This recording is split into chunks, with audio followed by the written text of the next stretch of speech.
It's weird because the screen freezes, but it still keeps recording. Ooh, it's like it's possessed or something. I know. Or doing its job. I know. So unity. I don't know why the sign isn't changed. Probably my fault. We'll get it changed this afternoon. So I like you to see something about what's going to happen when you come in the door. Just try to figure it out. Had a guy ask me. Went to the hospital when Jeff was up in the hospital, and I had hey, that's nice down there. You get valet parking. I had Swedes valet parking. It's very nice. Yeah. So the guy says, "Didn't I see you down the street at that brightly colored church there?" I said, "Yeah." And he said, "What's that sign mean?" He says, "I can never get it. It's one word. What do you just put one word on the sign? I never get it." So we got to read both sides. So I'm not trying to cause an accident. Read one side when you're going to work and read the other side when you're coming back. What's that mean? Just put the word, the letters switched so they can see it in the rear view. Yeah. Yeah.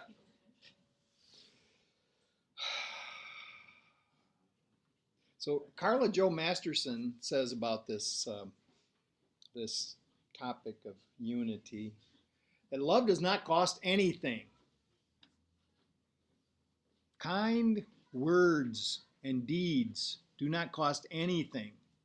The real beauty of the world is equal for everyone to see. It is given by Spirit equally without restrictions.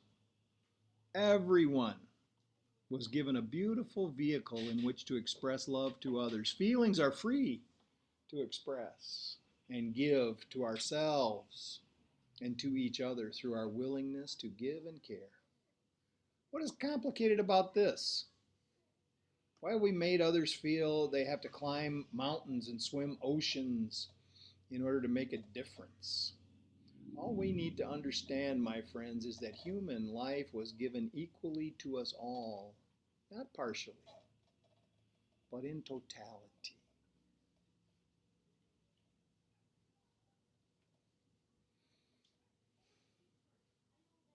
So receiving, as in what the meditation was talking about, is that the unity of all life is always giving.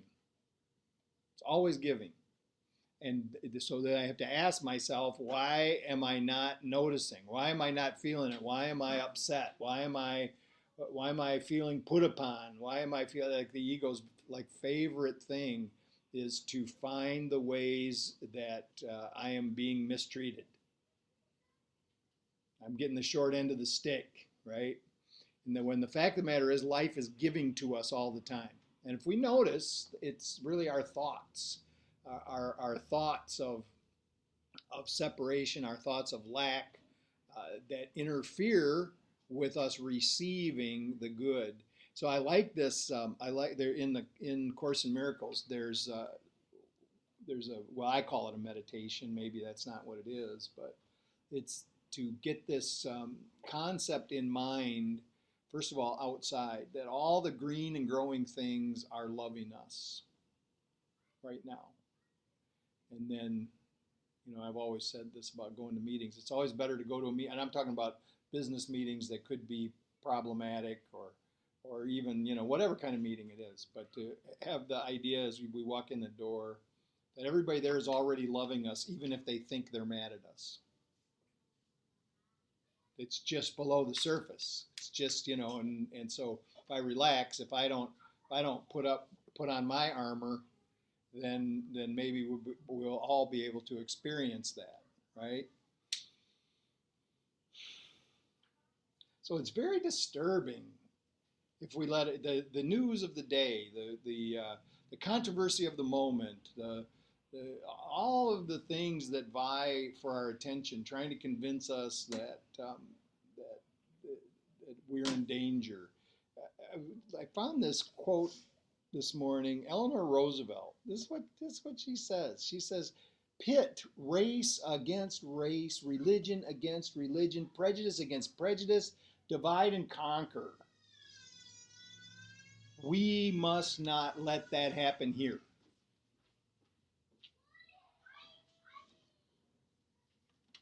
We must not let that happen here. So somebody didn't get the message. This is what's going on. It was going on then, and she saw it. But what she was pointing out was she was talking about the Nazis. They were defeated in Germany and they moved here.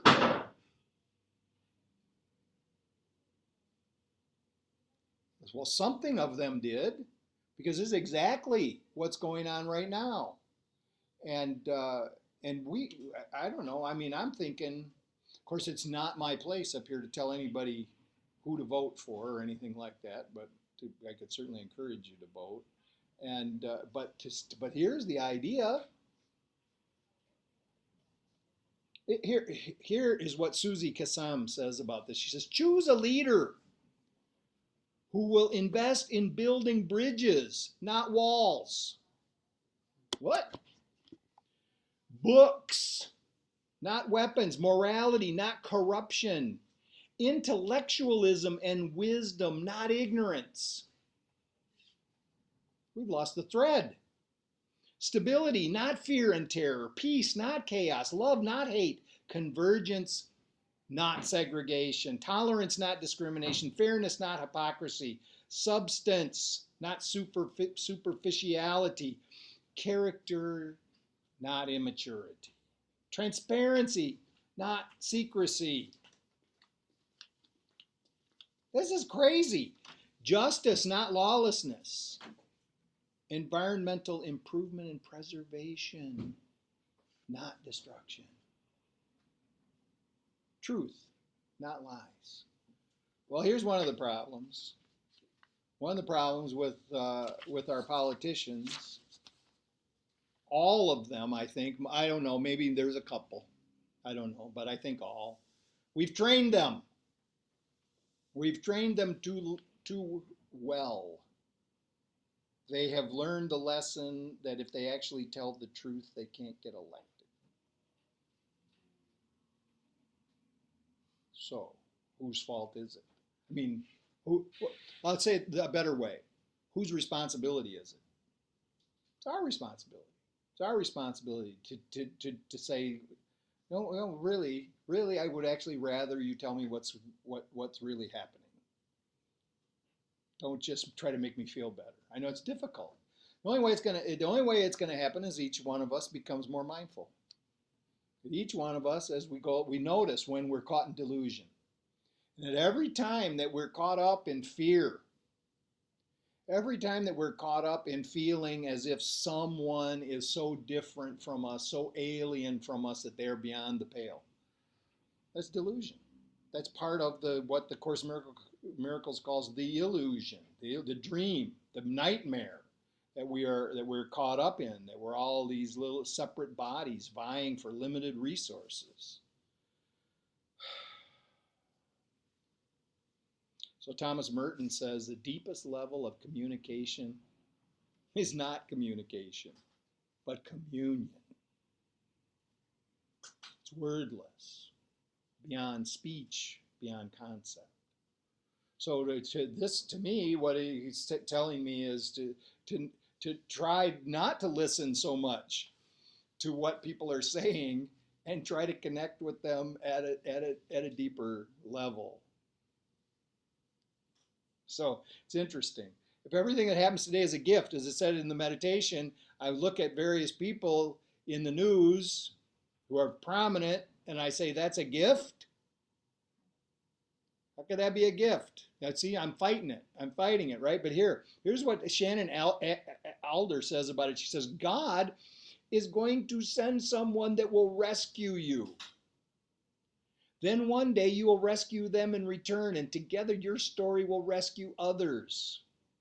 He has always been a God of rescues and a maker of warriors for his grace. You only need to believe that you are part of something greater than you know. Now, whether or not you believe that there's a big guy in the sky, the flowing white beard and all that stuff every once in a while directing events upon the earth, or whether you just think that the unity of all life is just in motion and acting for the common welfare, this is what's going on. We are here to be truly helpful.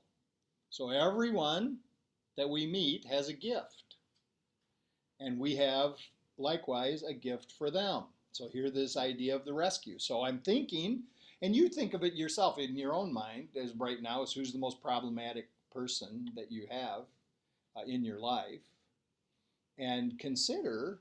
See, when this person's going to come rescue you, you're thinking about it's a benefactor, right? You're thinking about it's this person who seems to have your best interests at heart, who's going to help you along, and that's true. That's true also.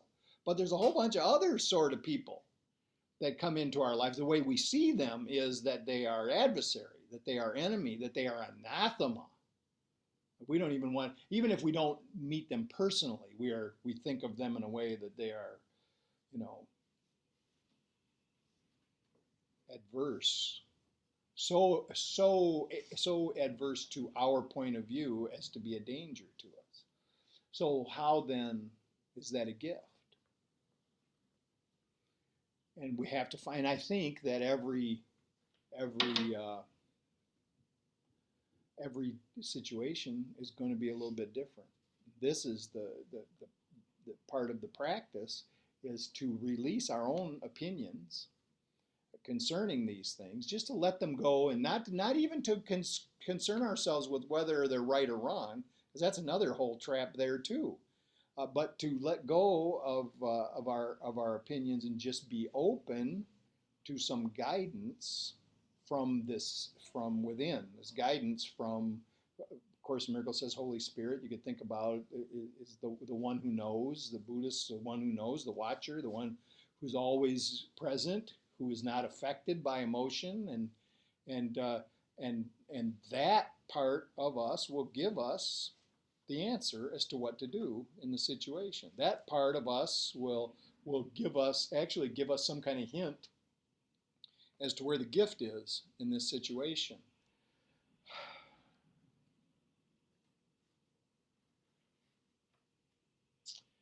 So William Shakespeare says in the Comedy of Errors, he says, "He that commends me to mine own content commends me to the thing I cannot get.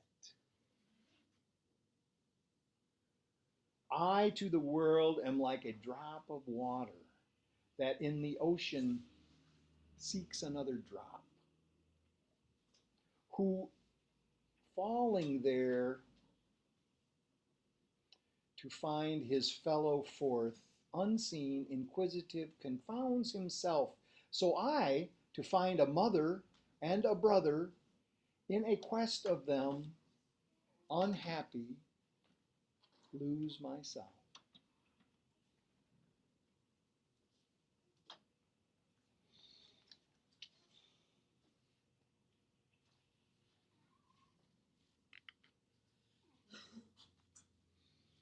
So these gifts are coming. I want to be thankful.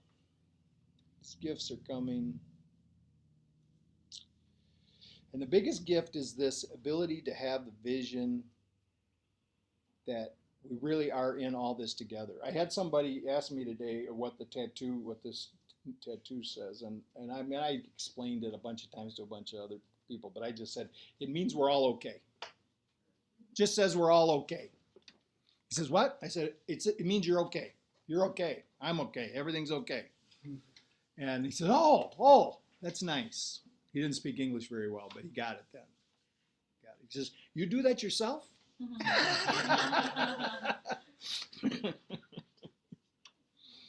So the Buddha said 2,500 years ago, he said, he who experiences the unity of life sees his own self, that with a capital S, sees his own self in all beings. and all beings in his own self, and looks on everything with an impartial eye. So here really is the secret of this, and the reason that we can decide that all of these things that come into our lives are gifts, and that we're really, even when we're feeling alien,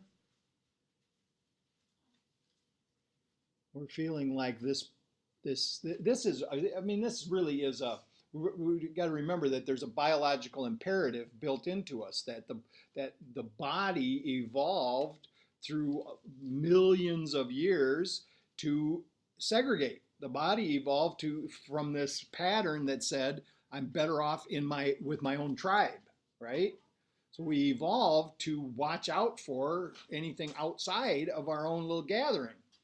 And so, but this biological imperative has outlived its usefulness for us, and our ability to evolve.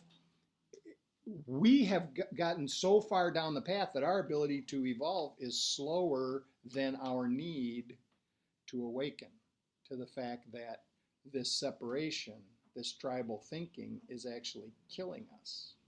That this continual support and pursuit of what I think is best for my little group, ultimately what's best for myself, that is of overriding importance. That is actually the impetus that is eating up the planet. So we have to. So our bodies are not going to evolve fast enough to fix this. So we've got to do it in our minds. We have to consciously decide to change our mind to get to this place where we experience the unity of all life, where we see ourselves in all beings and all beings in ourselves. And then here's the key to this. It says it looks on everything with an impartial eye. And all it means is the same thing that Jesus said, judge not that ye be not judged. To look on all people and all things that occur impartially without judgment. In other words, be open. Be open to things as they're happening without an opinion. Investigate, allow them to happen, and notice exactly what is happening. Do not be burdened by your own ideas about what it should be or what it should have been or what it should turn into. But rather, just sit quietly and don't be emotionally attached to it. Observe. And in the observing then, we get the message as to what we're supposed to do. And many, many times, I'll tell you, there's so many times in my life I've acted prematurely. I should not have done anything. I could have just shut up and sat there, and it would have all worked out better. Because sometimes that's the answer. Sometimes the answer is don't do anything. And the Course is very clear about this. It says you don't have to do anything. And it actually doesn't mean that you just get to sit here and not move. Right? You get hungry after a while.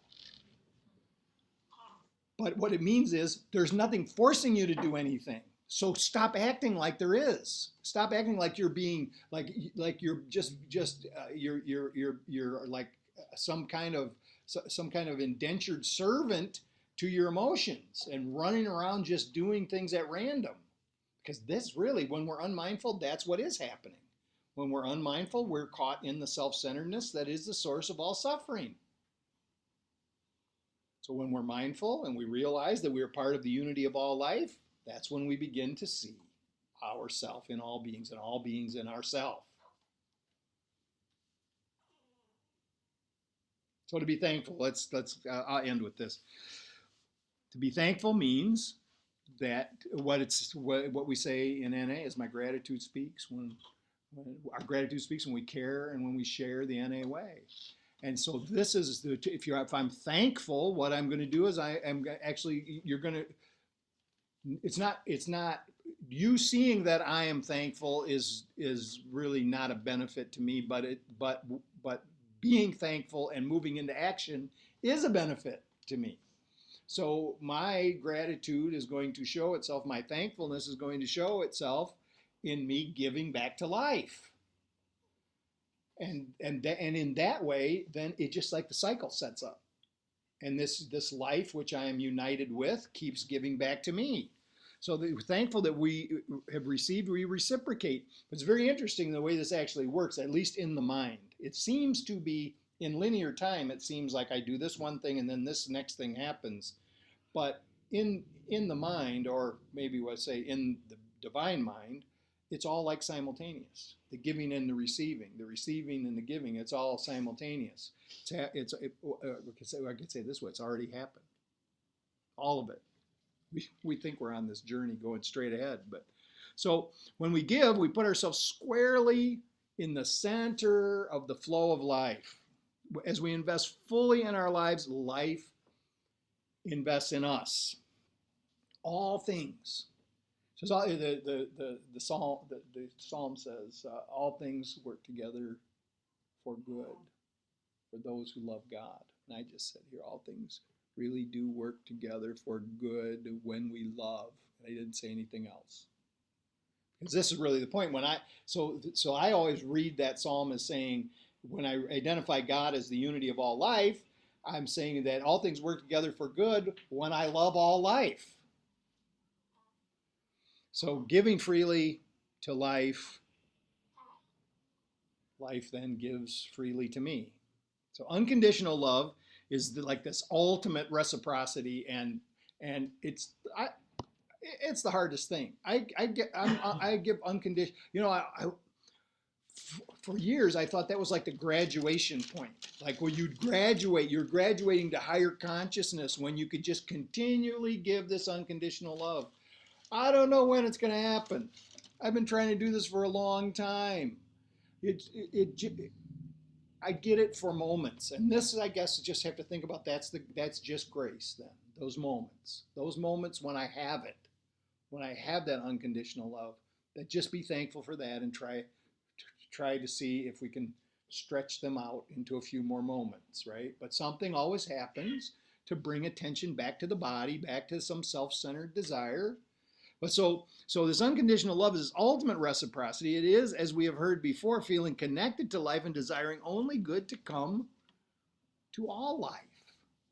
So connection and desire for good to come together in all of our motives and our endeavors. This is when this awakening occurs, when we stop making decisions for ourselves alone. When we know that we can be assured of receiving what is best for us as we remember what is best for all involved must be best for us.